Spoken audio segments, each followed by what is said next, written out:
So hello everyone.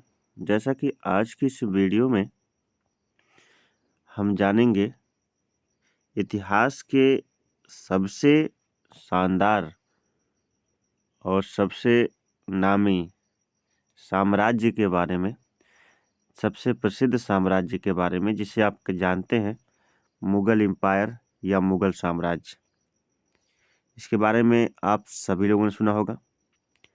यदि आप किसी प्रकार का कॉम्पिटिटिव एग्जाम देते हो या आप किसी भी क्लास में अध्ययन करते हो तो इतिहास जो है एक बहुत अच्छा खासा जो है नंबर, बहुत अच्छा खाता यहाँ से वेटेज निकल कर आता है, और जिसमें मुगल साम्राज्य तो हर बार पूछा जाता है।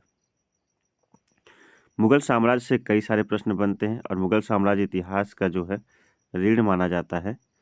तो मुगल साम्राज्य में जो भी राजा हुए, जो भी बादशाह हुए, उन सभी की कहानियाँ आज भी आप सुनते हैं और उनसे उठे हुए प्रश्न परीक्षाओं में बार बार पूछे जाते हैं। तो चलिए मुगल साम्राज्य को शुरू करते हैं, लेकिन उससे पहले यदि आपने अभी तक लीगल 24 अड्डा को सब्सक्राइब नहीं किया है तो सब्सक्राइब कर ले,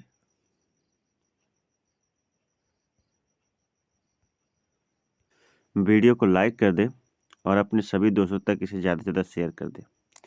देखिए, मुगल साम्राज्य में सबसे पहले तो जो पद थे वहाँ पे किस चीज़ को किस नाम से बुलाया जाता था। जैसे प्रधानमंत्री को वजीर कहा जाता था।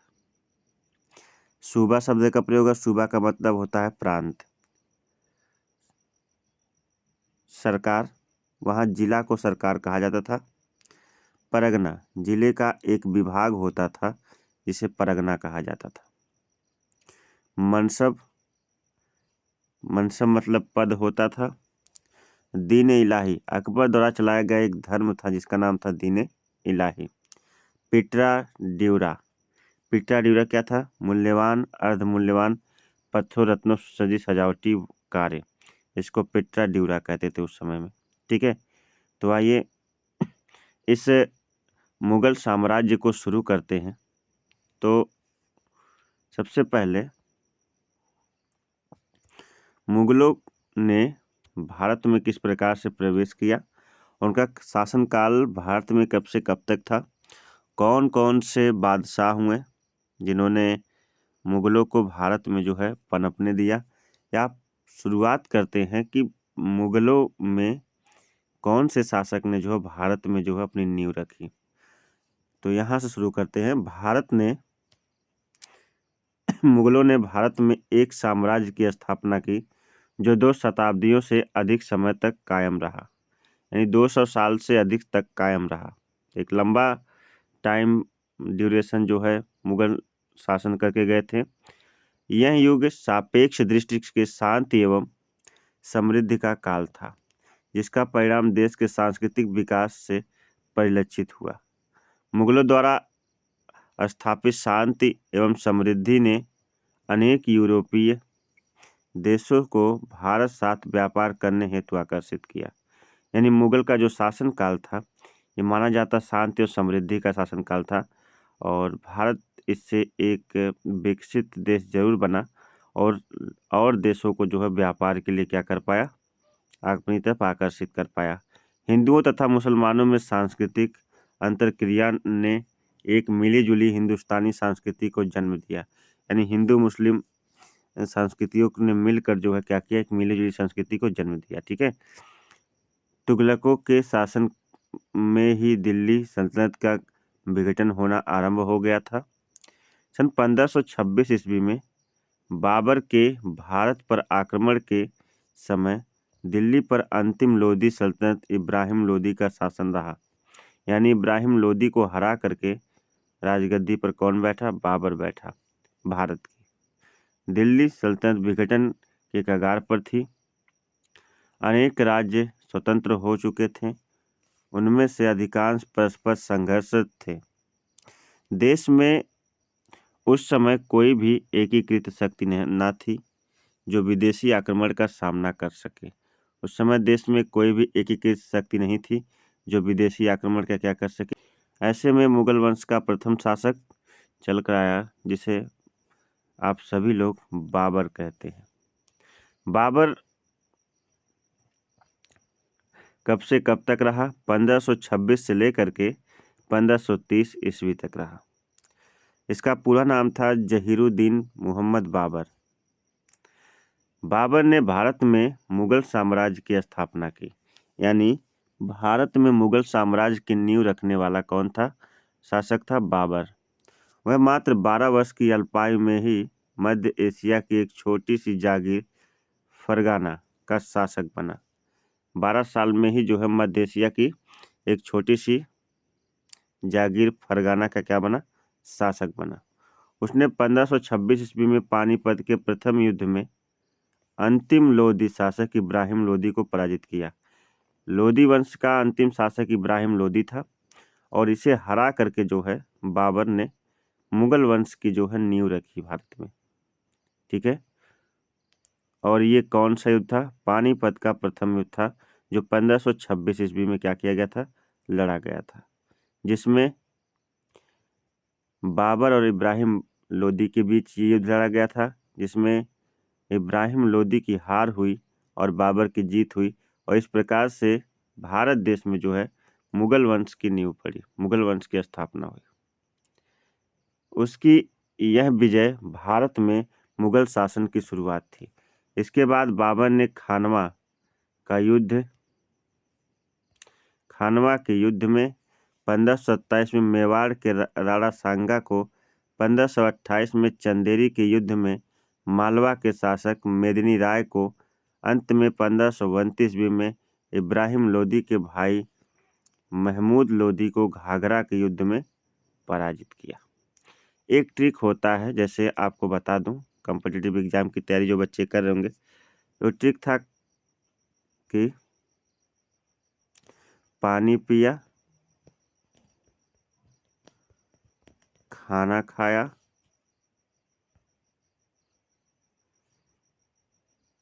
पानी पिया, चांद देखा। पहले कौन सा युद्ध है? सबसे पहले है, हाँ, पानी पिया,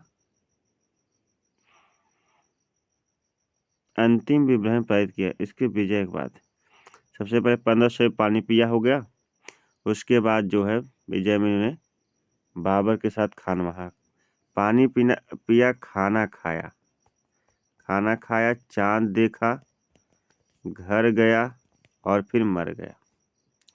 पानी पिया का मतलब होता पानीपत का प्रथम युद्ध। ये लड़ा गया था किसके किसके बीच? इब्राहिम लोधी के बीच और जो है बाबर के बीच।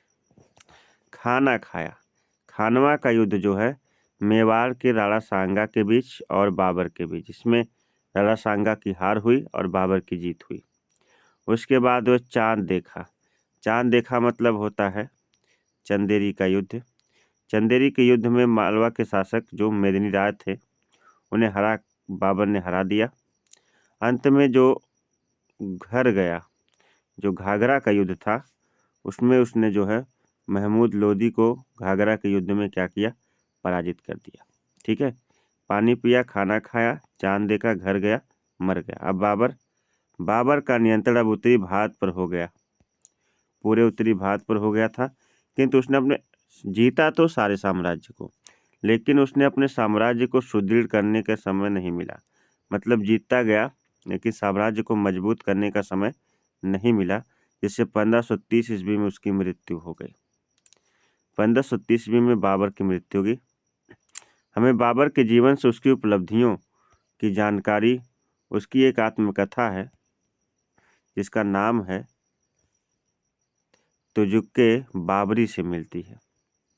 यानी बाबर के जीवन तथा उसकी उपलब्धियों की जानकारी, उसकी जो आत्मकथा है, बाबर की आत्मकथा, बार बार ये कॉम्पिटिटिव एग्जाम में पूछता है कि बाबर की आत्मकथा नामक पुस्तक का नाम क्या है?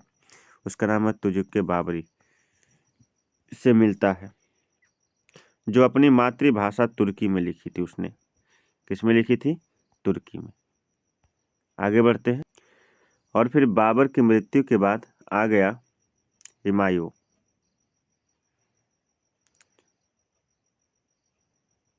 हुमायूं जो है बाबर का पुत्र था। हुमायूं का शासनकाल 1530 से लेकर के 1556 तक था। बाबर की मृत्यु के बाद हुमायूं 1530 ईस्वी में दिल्ली के सिंहासन पर बैठा। उसने अपने पिता से एक विशाल साम्राज्य विरासत में प्राप्त किया था। यानी बाबर ने जो भी साम्राज्य को जीता था उसे हुमायूं को वो विरासत में मिला था। राजपूतों और अफगानों का अभी तक दमन नहीं किया जा सका था। मतलब पूरी तरह से पराजित नहीं किया जा सका था। सरदार और उसके भाई भी नए सम्राट के विरुद्ध में षड्यंत्र कर रहे थे। सरदार और उसके भाई भी जो है नए सम्राट मतलब होता है कि हुमायूं के प्रति क्या कर रहे थे, षड्यंत्र कर रहे थे। इसके अतिरिक्त गुजरात तथा मालवा का शक्तिशाली शासक बहादुर शाह राजपूताना पर भी विजय का स्वप्न देख रहा था। यह जो है इस दिल्ली पर जो है क्या कर रहा था, विजय का स्वप्न देख रहा था। उधर बिहार तथा बंगाल तथा अफगान के शासक शेर शाह सूरी हुमायूं का सबसे बड़ा जो शत्रु था, जिसके हाथों में चौसा 1539 तथा कन्नौज के युद्ध 1540 में हुमायूं की पराजय हुई थी, उसे लगभग 15 वर्षों तक 1540 से 1555 तक का एकांतवास भोगना पड़ा था। ठीक है ना, जो हारा था हुमायूं की वजह से, और उसे जो है 15 सालों तक जो है क्या क्या एकांतवास भोगना पड़ा था, जंगलों में भटकना पड़ा था। तो उसके बाद सन 1555 ईस्वी में उसने पुनः सिंहासन प्राप्त किया और 1556 में उसकी आकस्मिक मृत्यु हो गई। ठीक है, 1555 में जो है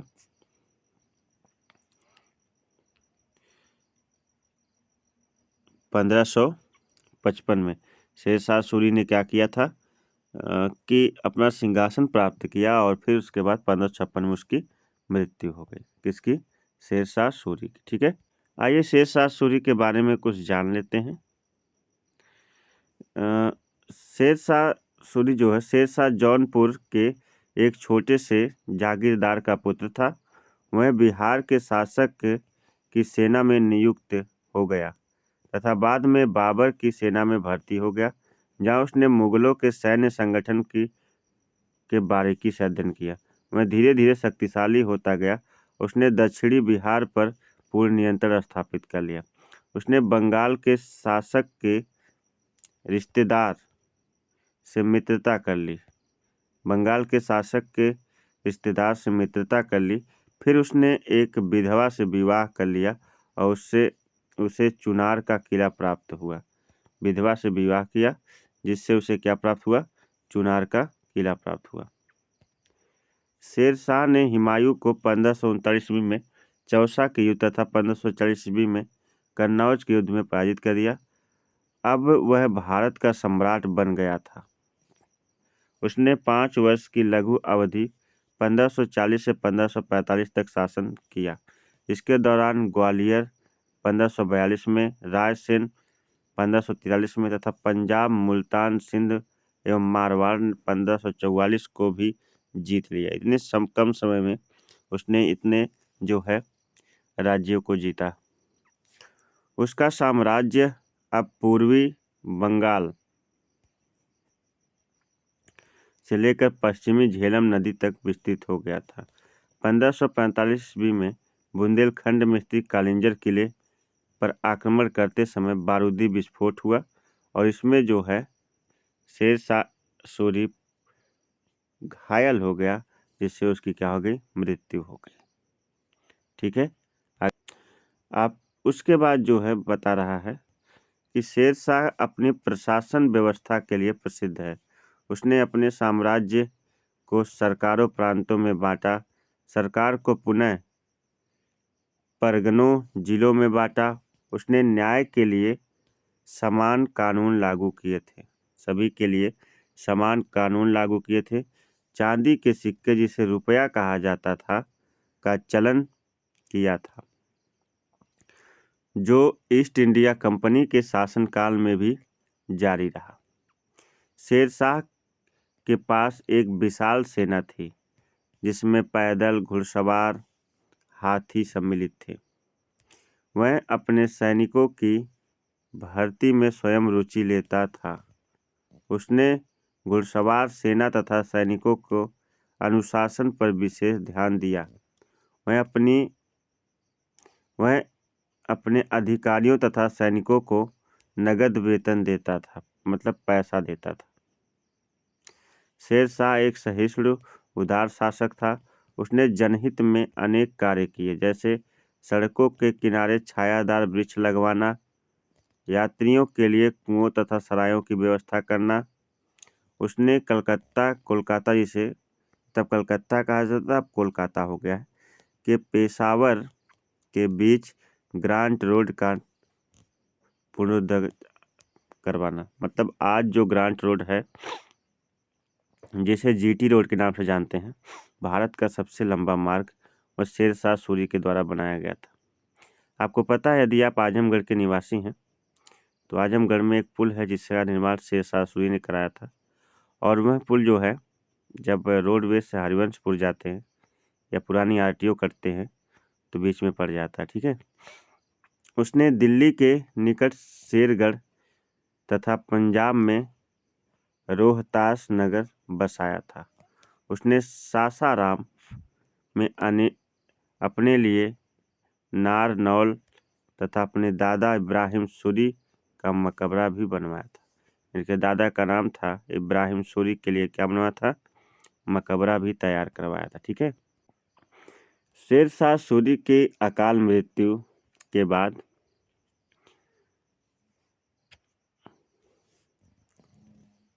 दिल्ली के सिंहासन पर हुमायूं की वापसी का रास्ता साफ कर दिया।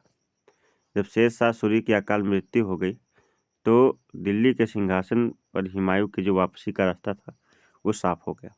शेरशाह के उत्तराधिकारी कमजोर शासक थे तथा अफगान सरदार विद्रोह पर उतारू हो गए थे।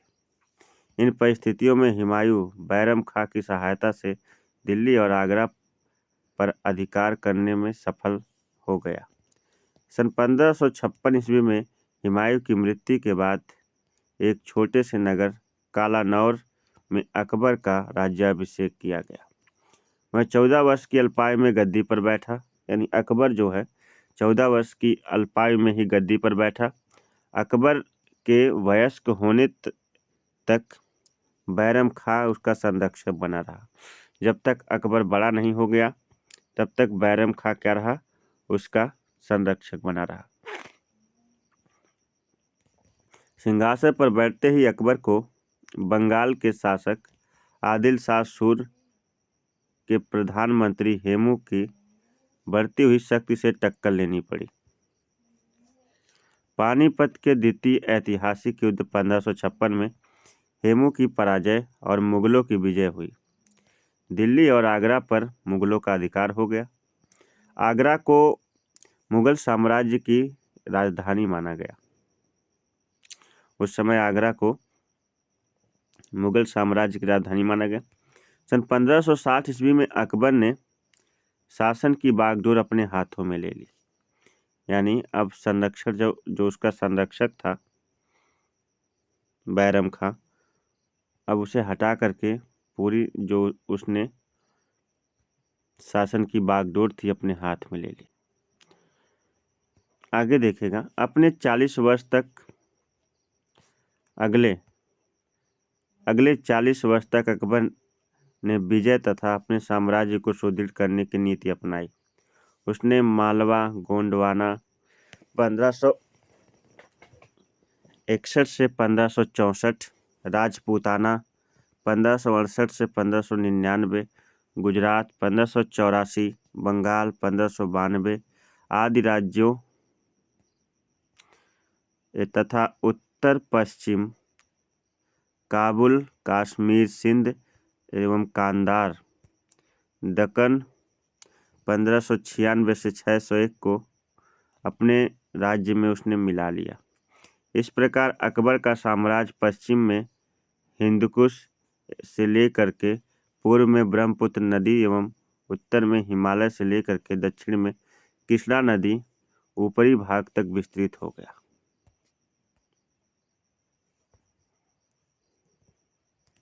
अपने स्थिति को सुदृढ़ करने के लिए अकबर ने राजपूतों के साथ मैत्रीपूर्ण वैवाहिक संबंध स्थापित किए, उन्हें उच्च स्थान प्रदान किए।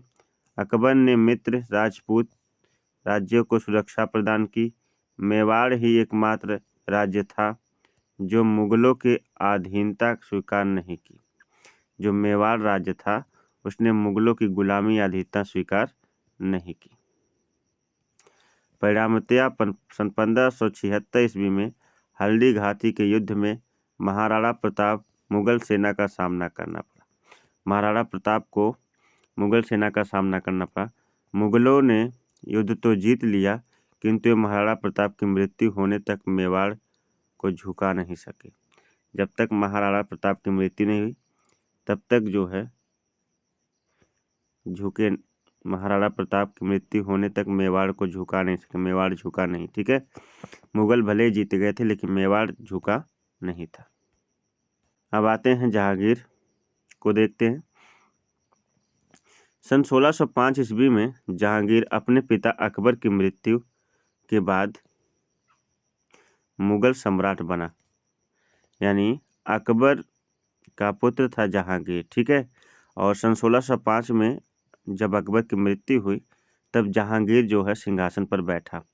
सिंहासन पर बैठने के 1 वर्ष के अंदर ही इसे अपने खुसरो के विद्रोह का सामना करना पड़ा। सन 1623 से 25 के दौरान खुर्रम जो शाहजहां ने जहांगीर के विरुद्ध विद्रोह किया, किंतु बाद में शाहजहां जहांगीर में सुलह हो गई, ठीक है ना। यानी शाहजहां और जहांगीर में क्या हो गई, सुलह हो गई। आगे चलकर जो है जहांगीर के जीवन की एक महत्वपूर्ण घटना उसका नूरजहां से विवाह था। जहांगीर ने नूरजहां से विवाह किया। वह अत्यंत रूपवती स्त्री थी जो बंगाल के एक जागीरदार शेर अफगन की पत्नी थी। जहांगीर ने शेर अफगन को मरवा डाला था तथा नूरजहां असली नाम मेहरुन्निसा से विवाह कर लिया। नूरजहां एक महत्वाकांक्षी स्त्री थी। उसने प्रशासन की बागडोर अप्रत्यक्ष रूप से अपने हाथों में ले ली तथा सिंहासन के पीछे वास्तविक शासिका बन बैठी। जहांगीर को डायरेक्शन देती थी। सभी सरकारी कामकाजों में उसका दखल था। नूरजहां का सिक्कों पर उसका नाम लिखा होता था तथा शाही फरमानों पर उसके हस्ताक्षर होते थे। उसके प्रभाव में आकर जहांगीर विलासी आक्रमण सरकारी दायित्वों तक को भूल गया था। अत्यधिक शराब के सेवन से उसका जहांगीर का स्वास्थ्य बिगड़ता गया। अब परिणाम में सन 1627 ईस्वी में जहांगीर की मृत्यु हो गई। आगे जो है जहांगीर एक विद्वान तथा विद्वानों का संरक्षक था। जहांगीर विद्वान तो था ही, साथ में विद्वानों का संरक्षक भी था। विद्वानों का उसकी आत्मकथा तुझे के जहांगीरी एक महान ऐतिहासिक रचना है। उसे संगीत तथा चित्रकला से बहुत प्रेम था। वह अत्यंत न्यायप्रिय तथा धार्मिक मामलों में उदार था, किंतु वह अपने पिता जैसा कुशल राजनीतिक प्रशासक सेना नायक नहीं था। कौन? जहांगीर। आगे बढ़ते हैं।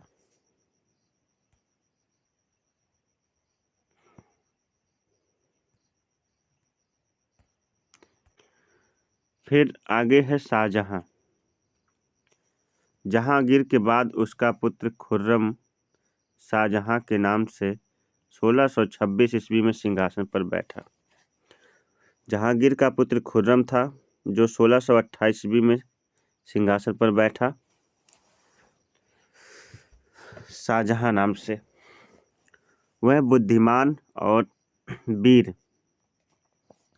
तथा महत्वाकांक्षी था। उसने अनेक सफल अभियानों का नेतृत्व किया था। सिंहासन पर बैठने के बाद शाहजहां ने अनेक सैनिक अभियान किए। सन 1628 ईस्वी में शाहजहां ने दक्कन के गवर्नर के विद्रोह का दमन किया। उसने सन 1638 ईस्वी तक बीजापुर, गोलकुंडा को पराजित करके औरंगजेब को दक्कन का गवर्नर नियुक्त किया। शाहजहां के शासनकाल में पूर्व अनेक यूरोपीय व्यापारिक कंपनियां सक्रिय थीं। शाहजहां का शासनकाल स्थापत्य के विकास एवं मयूर सिंहासन एवं कोहिनूर हीरे के लिए विख्यात था। वह एक महान निर्माता था। शाहजहां एक महान निर्माता था। उसने अनेक शानदार इमारतों, स्मारकों का निर्माण करवाया था, जिसमें ताजमहल सर्वश्रेष्ठ है। शाहजहां का शासनकाल मुगल काल का स्वर्ण युग कहलाता है। सन 1657 ईस्वी में शाहजहां गंभीर रूप से बीमार पड़ गया। सिंहासन के उत्तराधिकारी के लिए चारों पुत्रों में संघर्ष छिड़ गया और औरंगजेब विजयी हुआ। शाहजहां के 4 पुत्र थे, जिसमें औरंगजेब था। औरंगजेब जो है विजयी हुआ। सभी पुत्रों में जो है क्या हो गया, जंग छिड़ गया, जिसमें औरंगजेब विजयी हुआ। शाहजहां के शासनकाल को मुगल काल का स्वर्ण युग कहा जाता है, क्योंकि उसने अनेक इमारतों का निर्माण करवाया था, जिसमें से ताजमहल सर्वश्रेष्ठ है। ताजमहल आप सभी लोग जानते हैं। उत्तराधिकार के युद्ध में सफल होने के बाद औरंगजेब आलमगीर के नाम से सिंहासन पर बैठा। उसके अधीन मुगल साम्राज्य सर्वाधिक विस्तृत चरमोत्कर्ष पर था। यानी जो औरंगजेब था वह आलमगीर के नाम से जो सिंहासन पर बैठा था, किंतु आगे देखिएगा, किंतु उसके शासन में ही अनेक राजनीतिक हलचलें हुई। औरंगजेब के राजनीतिक जीवन को 2 अवस्थाओं में बांटा जा सकता है। प्रथम अवस्था थी जिसके दौरान वह उत्तरी भाग में व्यस्त रहा। द्वितीय अवस्था में जब वह दक्कन में रहा। प्रथम अवस्था में औरंगजेब अराकान के शासक को पराजित किया। बंगाल की खाड़ी में स्थापित सोन द्वीप समूह अधिकार कर लिया उसने। उत्तर पश्चिम में अफगान की जातियां शुरू से ही मुगलों के लिए समस्या संकट का कारण थी। उसने यूसुफजाइयों तथा आफरीदियों का दमन किया। तत्पश्चात जोधपुर के राजपूतों का विद्रोह को दबा दिया और मेवाड़ को भी तहस नहस कर दिया। नारनौल और सतनामियों के विद्रोह को दबा दिया उसने। मथुरा में जाटों ने भी अनेक बार विद्रोह किया, अतः वे पराजित हो गए।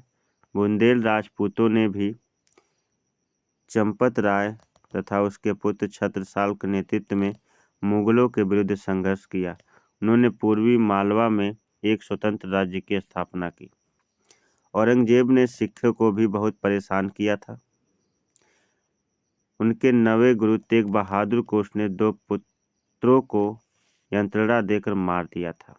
नवे पुत्र जो तेग बहादुर थे, उनके 2 पुत्रों को जो है उसने परेशान करके क्या कर दिया, मार दिया। काफी कष्ट दे करके किसने, औरंगजेब ने। औरंगजेब अपने पिता के जीवन के अंतिम 25 वर्ष दक्कन में बिताए। उसका प्रमुख उद्देश्य बीजापुर और गोलकुंडा राज्यों को जीतना था। मराठों की शक्ति को छीड़ करना था।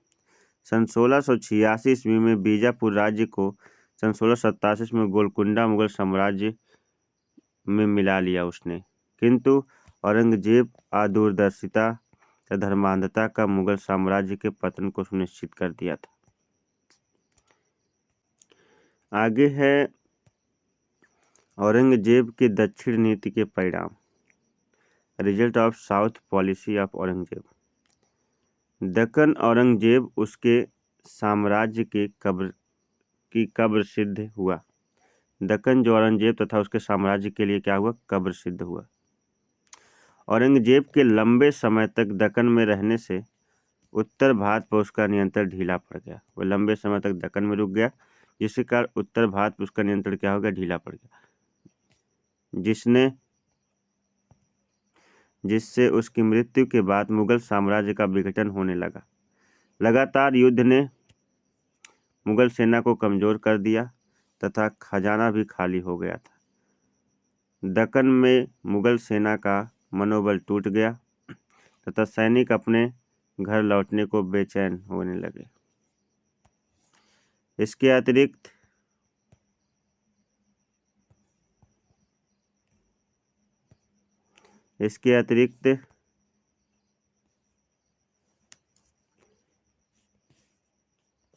औरंगजेब ने अपने मित्रों से अधिक शत्रु बना लिए थे।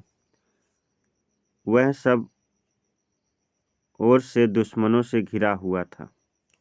वस्तुतः दक्कन ने उसे बर्बाद कर दिया। दक्कन ने जो है औरंगजेब को क्या कर दिया? बर्बाद कर दिया। आगे जो है औरंगजेब के उत्तरी अयोग्य तथा विलासी था। वे ना तो प्रशासन पर नियंत्रण रख सके। जो औरंगजेब के उत्तराधिकारी थे, जो भी औरंगजेब के बाद राजा बने, वो भोग विलास में तृप्त थे, लग्जरी लाइफ जिया करते थे, और जो है तो वो ना तो कह रहा कि वे ना तो प्रशासन पर नियंत्रण रख सके और ना ही विभिन्न भागों में विद्रोहों का दमन कर सके। वे अपने वजीरों सरदारों के हाथों कठपुतली बने रहे।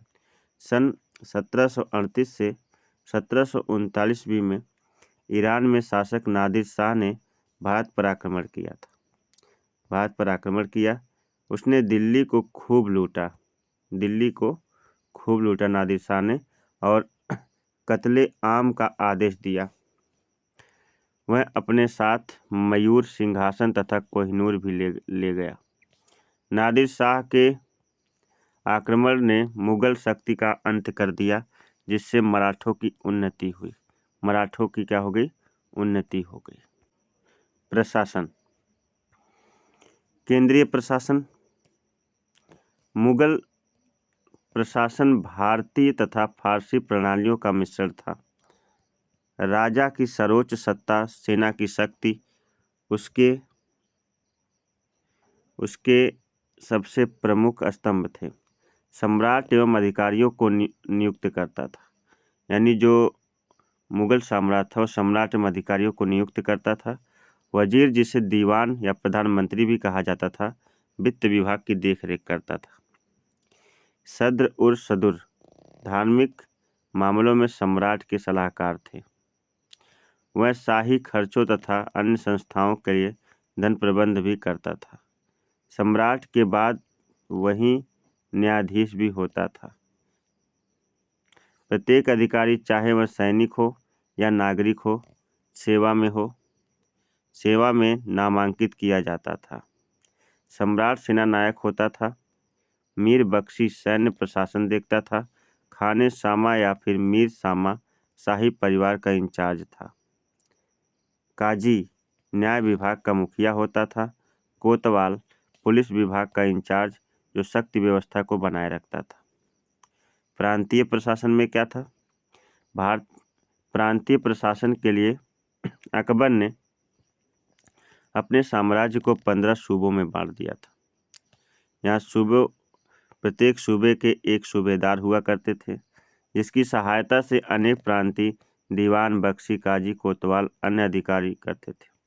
प्रत्येक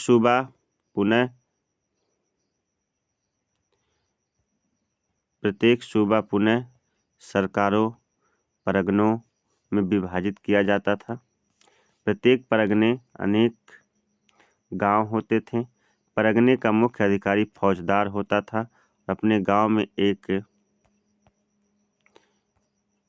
आपको बता दूं, जो जब लेसन हमने शुरू किया था तो उससे पहले हमने क्या किया था कि आपको बताया था कि इसका क्या मतलब, जैसे वजीर मतलब प्रधानमंत्री बताया था, और उस पर परगना बताया था, ठीक है ना।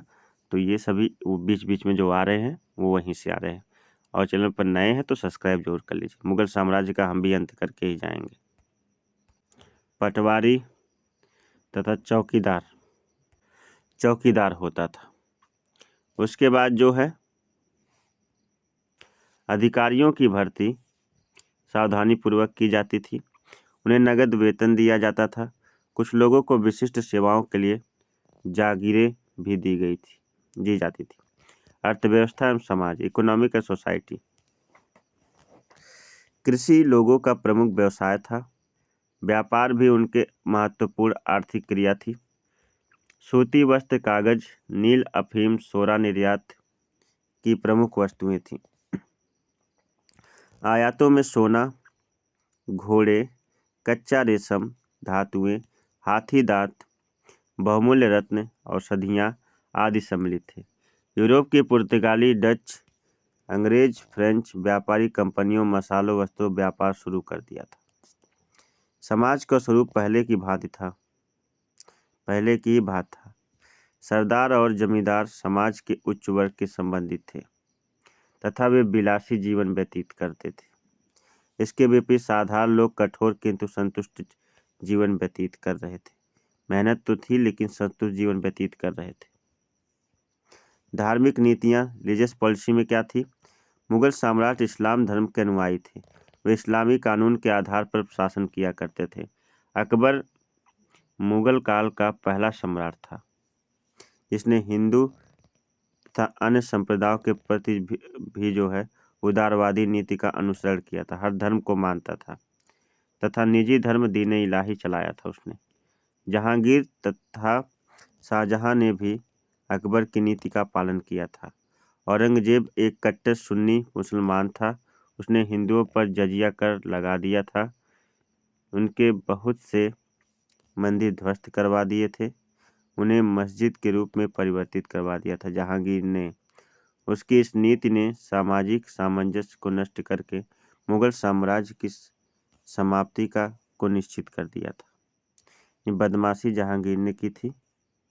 और किसी प्रसिद्ध इतिहासकार ये अकबर के प्रति अध्ययन हैं। यहीं से चैप्टर खत्म होगा।